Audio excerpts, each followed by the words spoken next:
Alright, Grats, we are back with some more Colorado Avalanche franchise mode in FHM 12. And in this one, we have the trade deadline of year number 2 heading into the year 2 playoffs, which we're going to get done in this video as well. Now, I thought there was a possibility that I might make a move. That's why I stopped at the trade deadline. But at the end of the day, I decided not to. Obviously, we're still a contender right now, and we have 3 first-round picks coming up with our own Philadelphia's and Toronto's. I offered extensions to Ilya Nabokov and as well as Arturi Lehkonen. I believe Lehkonen was 2 years, and then Nabokov was 3 years for 1.39, and then Lehkonen 5.3. And despite our struggles this year, specifically in goal, I would like to give Blackwood the benefit of the doubt heading into the playoffs because he did do well last season when we put him in there. He got 2 shutouts, so we're going to see what he can do. And actually, while I'm thinking of it, let's take a look at where Philly and Toronto are in the standings. So Philly is near the top, so they're at number 4 right now. They're 4th in the league. And what about Toronto? Number 31 on the Toronto Maple Leafs. So guessed right there on trading for their first round pick last year. I believe we traded for it last year. I predicted that, you know, they were going to sort of fall off, and boy, did they ever. So we may have a real chance at either Landon Dupont or Alexei Joseph or Dima Zhilkin. One of those 3 I think would be very good for the future of this team. So that is good news. Of course, that's not final. The season's not over, but still it's looking good for the Toronto pick. So I think with that being said, we're going to simulate through the rest of the regular season and make our way to the playoffs. All right, we have finished the regular season 51, 31, and 2. Good enough for 2nd in the Central Division and 3rd in the league.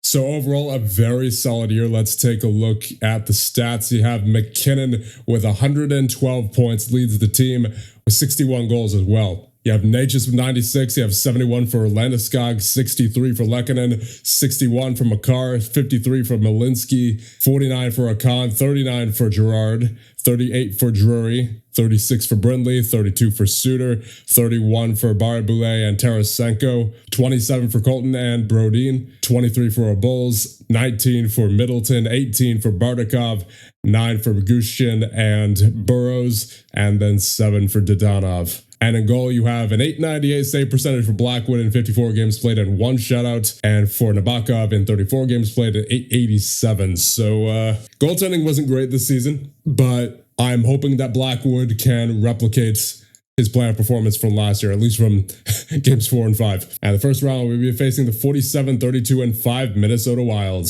So let's get right to it. Game number 1 versus Minnesota will be a 5-1 Colorado victory.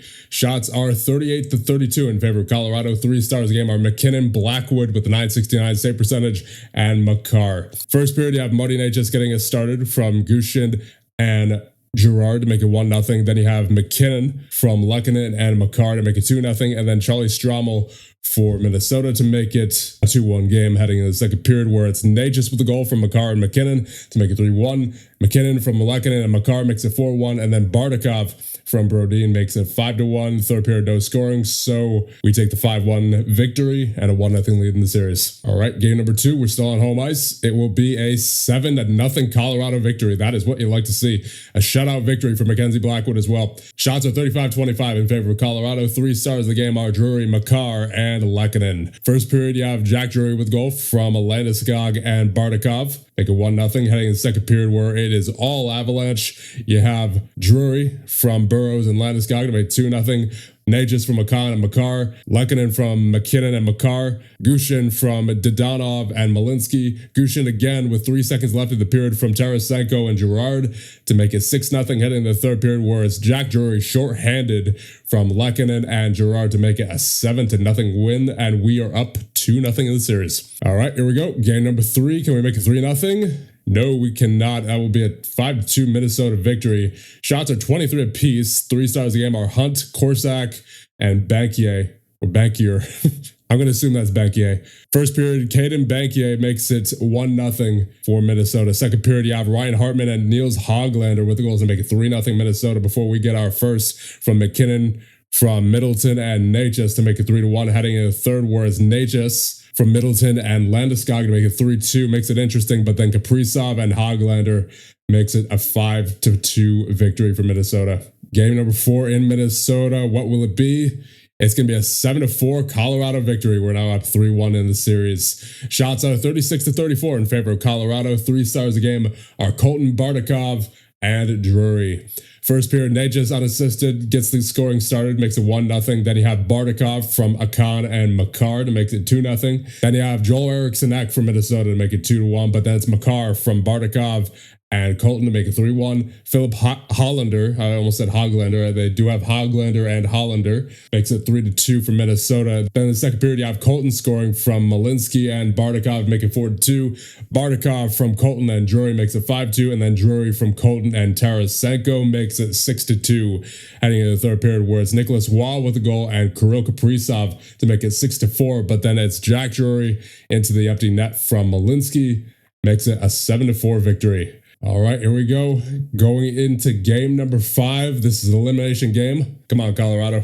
Looks like we have a goal here, and it's going to be for Colorado Avalanche. Yes, it will be. So we get off to an early lead. Ross Colton with the goal from Bardakov and Drury. Makes it 1-0. And that'll be it for the first. Heading into the second period, up 1-0. We have a goal here in the second period. Is it going to be for Minnesota? We have a face-off. Minnesota takes it. Yep, it's going to be a goal for Minnesota. All right, we're tied at 1. As Joel Eriksson with the goal from Kaprizov and Korsak. And here's another goal. Is it going to be for your Colorado Avalanche? It looks like it. We're in the zone. 88, nice. We're up 2-1 now. Marty Natchez with the goal from Barrett Boulay and Landeskog. And we have another goal. It's going to be for your Colorado Avalanche. Behind the net. Wraparound, nice. It's now 3-1. Cam Makar with a goal from Landeskog and McKinnon. And we head into the third period up by 2. Come on, boys. Let's move on to the second round here. Shut the door. Give me one more. Oh, it's icing. We're in the offensive zone. Get it on net. Get it on net. There it is. And we lead 4-1 with 3:53 remaining in the third period. And it is looking good as Piers Suter with the goal from Brodin and Malinsky. And will that be it?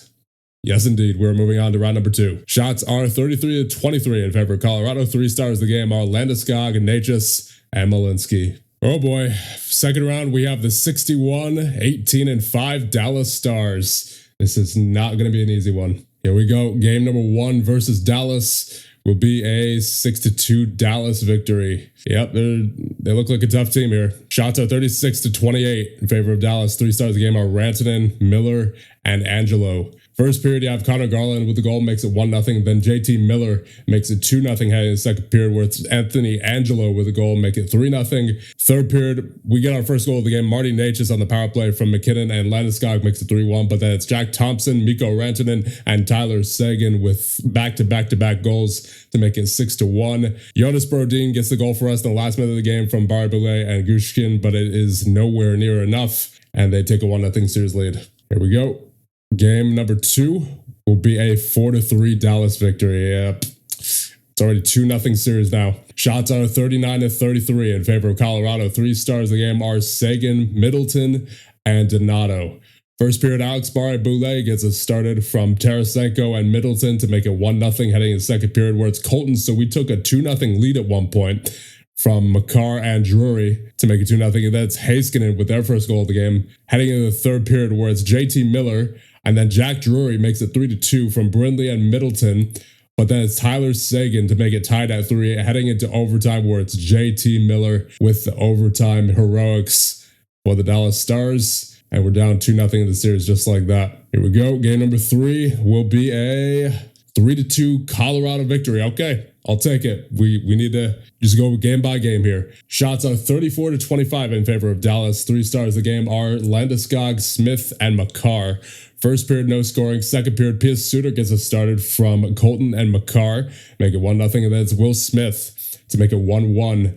But then it's Bardakov from Makar and Landeskog to make it 2-1 heading into the third period, where it's Will Smith again with the second of the game. But then it's Landeskog on the power play. The captain makes it 3-2 from Natchez and McKinnon. And that is our first victory of the series. Here we go. Game number 4 will be a 5-4 Dallas victory. Oh, so close. And it's now a 3-1 series. Shots are 42-34 in favor of Colorado. So we peppered on the shots, but they unfortunately got one more goal than we did. 3 stars of the game are Kartai, Akan, and Kulik.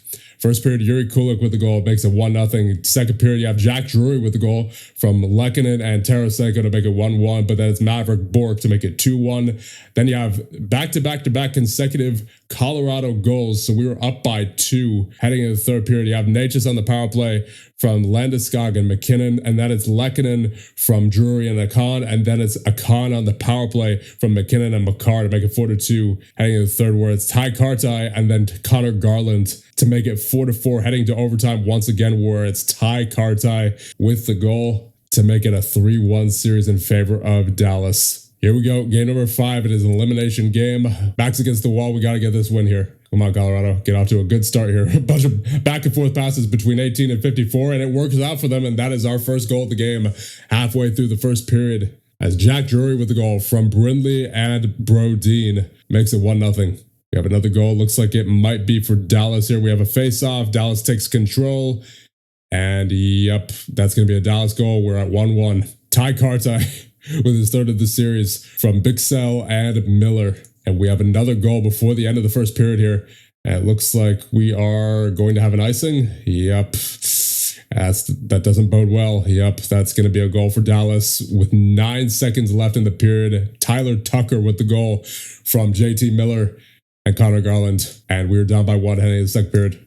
Come on, guys. Get this next goal. Oh, boy. Late second period. We're in the offensive zone. Can we do something here? Can we do something? Nice. All right. We're tied at 2 with 3:15 remaining in the second period. Daniil Gushin with the goal from Makar and Suter. Come on, guys. Come on, guys. Oh, what's happening? Oh, boy. Oh, boy. Dallas. And they get it in. And it's now 3-2 with 6:43 remaining in the third. It is not looking good. It's still possible, but not looking good, as time is against us right now, as Matt Duchene with the goal on his former team from Miller and Bixell. And will that be it? We have one more, but it looks like it's going to be the empty net for Dallas with 10 seconds remaining. Yep. And that will be all she wrote for this series. We lose to Dallas once again in the playoffs. Oh, that's unfortunate. Donato with the goal, with the empty net goal with 4 seconds remaining, and that is it. Oh boy. Yep.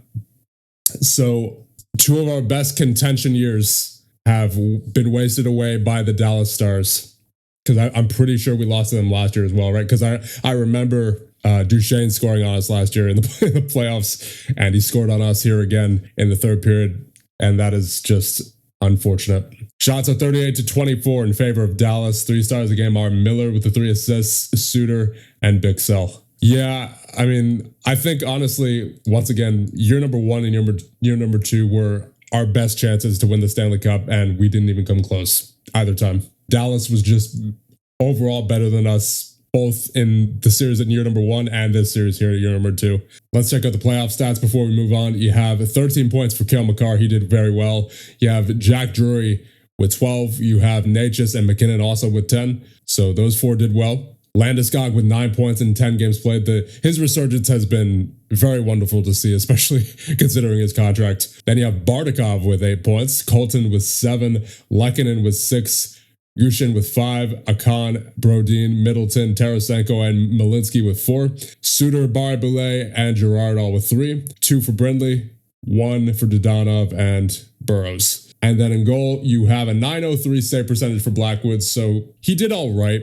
You know, he wasn't fantastic. He got a shutout. Let's take a look at the schedule. Yeah, I mean, game number 1, 6-2 loss. Not the greatest goaltending. Didn't get a whole lot of scoring either, but we didn't get great goaltending or defense. Game number 2, we lost 4-3. Game number 3, we win 3-2. So he shut the door there for the most part. Then it's a 5-4 loss. Not great there. And then a 4-2 loss in game number 5. So yeah, honestly, Dallas was just overall better than us. I think that just about explains it. There's really not much, I don't think, that we could have done to to beat Dallas here. They just had our number almost the entire time. Even the one win in game number 3, that was a very close game, right? And the shots even favored Dallas in that game as well, 34-25.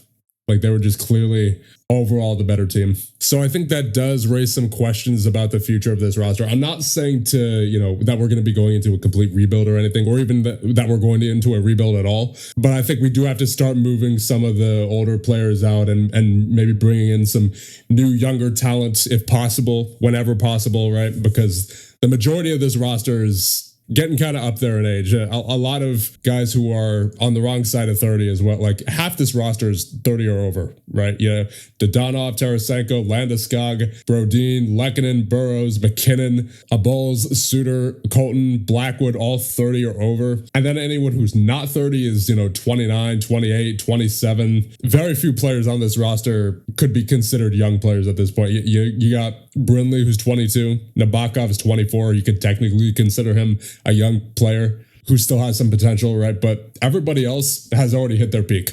And then despite making some decent picks in the last draft, Ignatavicius, who was a pretty good pick. Yeah, the 3-star potential. Shilov, 3-star potential. Yeah, Maximilian Curran, who is a 20-year-old prospect, only a 2.5-star potential. He's dropped to now. So there's really not much in terms of quality prospects that we have here. Hopefully the Toronto pick will help out with that. I'm almost certain, in fact, that the Toronto pick will help out with that. But even then, that's only one player, right? That's only one building piece for the future. And it's a really good thing that I was able to predict that the Maple Leafs would fall off this year. Because I'll be honest, if we didn't have that pick, things would be looking much more grim past this season, because the transition between this generation of Avalanche players to the next would be rough.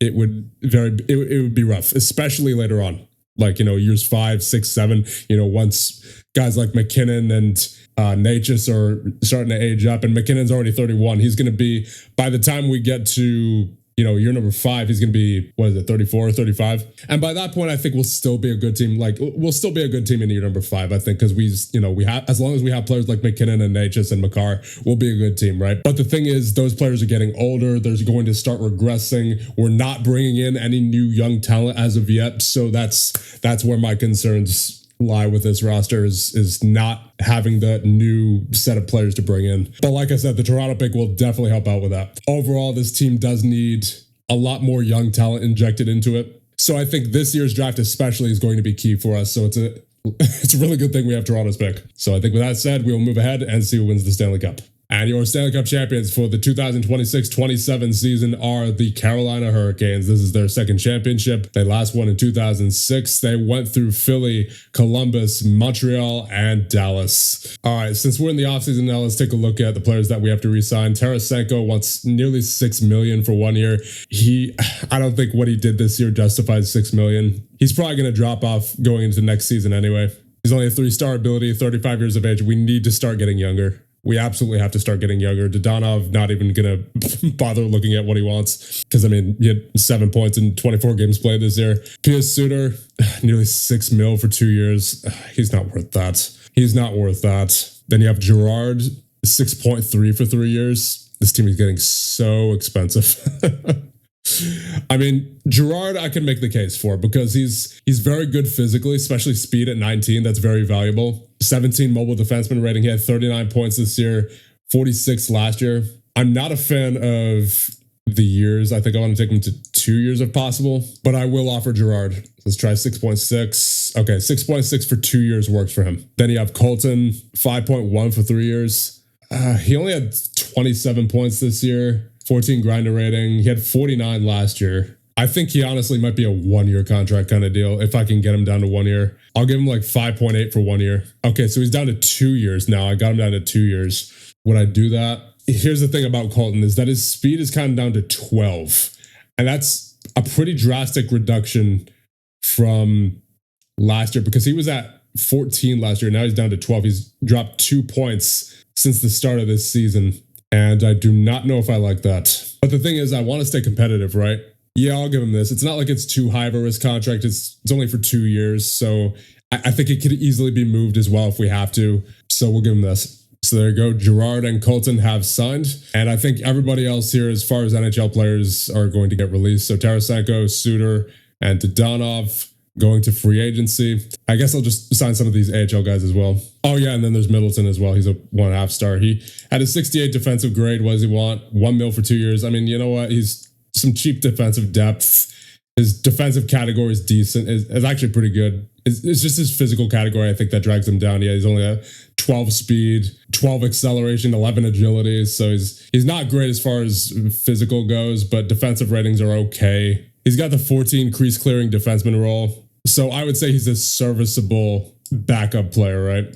So I'll sign him. All right, we're on June 23rd, so let's check our prospects. We only have one prospect deadline coming up this year. That is Linus Funk, who is 20 years of age, half-star talent, 2-star potential. And I guess I'll sign him just because he's 20. Still got a lot of room to grow. Jordan Gavin, 1.5-star ability, 2.5-star potential. He had 84 points last year in the WHL. I may as well sign him. Could always send him back. Or who knows, maybe he'll crack the roster. I doubt it with where he's at as far as his ratings go, but you never know. All right, we're on June 29th, which means it's time for the awards. For the Ted Lindsay and Art Ross, it is Nathan MacKinnon. He led the league in points. For the Maurice Richard, it is Austin Matthews. He had 62 goals this year and only 26 assists for 88 points. For the Lady Byng, it is Matt Duchesne of Dallas, still getting it done at 36 years of age. 39 goals, 33 assists for 72 points. For the Bill Masterton, it is Eric Carlson of Pittsburgh with 37 years of age, 15 goals, 24 assists for 39 points. Mark Messier Leadership Award goes to Mikhail Backlund of Calgary, who I believe, yes indeed, is their captain, 2 for 2. that's a new record. That's a new record for this award. Maybe we're onto something here. We'll see as we go on in this franchise mode. 10 goals and 12 assists for 22 points for him this year. And then for the Jennings, you have Arvid Soderblom of Dallas with a .908 save percentage and 8 shutouts in 66 games played. Now for the Hart, between Marty Necas, Nathan MacKinnon, and Kirill Kaprizov, so we're 2 for 3 on the Hearts. Nathan MacKinnon, very nice. And for the Conn Smythe, it goes to Sebastian Aho of Carolina, 27 points in 21 games played. For the Calder, between Caden Bankier, Kyle Masters, and Michael Branzag-Nygaard, it is Michael Branzag-Nygaard of Detroit's 63 points in 83 games played. For the Norris, between Miro Heiskanen, Shea Theodore, and Evan Bouchard, it is Miro Heiskanen of Dallas with a 58-point season. For the Selke, between Arturi Lehkonen, Nick Suzuki, and Maki Samoskevich, it is Maki Samoskevich of Florida with 46 points. And for the Vezina, between Jacob Markstrom, Jeremy Swayman, and Philip Gustafsson, it is Jeremy Swayman of Boston with a .909 save percentage and 8 shutouts in 65 games played. For the GM of the year, between Don Waddell, Jim Nill, and Steve Yzerman, it is Don Waddell of Columbus with 56 wins. And for the Jack Adams, between Glenn Gulutzin, Nicholas Cronwall, and Nicholas Backstrom, is Nicholas Backstrom of Columbus. And here's our 2026-27 season summary. We reached the playoffs, had a winning season and a winning percentage of 600 or better, longevity bonus of 1, total season score of 20, total career score so far of 39. And of course, going to continue getting the negotiating up there. All right, we have 3 assistant coaches to renew this year. I have Parkia, Pratt, and Hackstall. I might let Pratt go. He only has above average offensive training. Yeah, it's only 11. I think I'll look for a new defensive coach. I think we'll keep Hackstall on board, and I think I will keep Parkia on board as well. Yeah, going to need a new defensive coach for sure, though. I don't like that offensive training only at 11.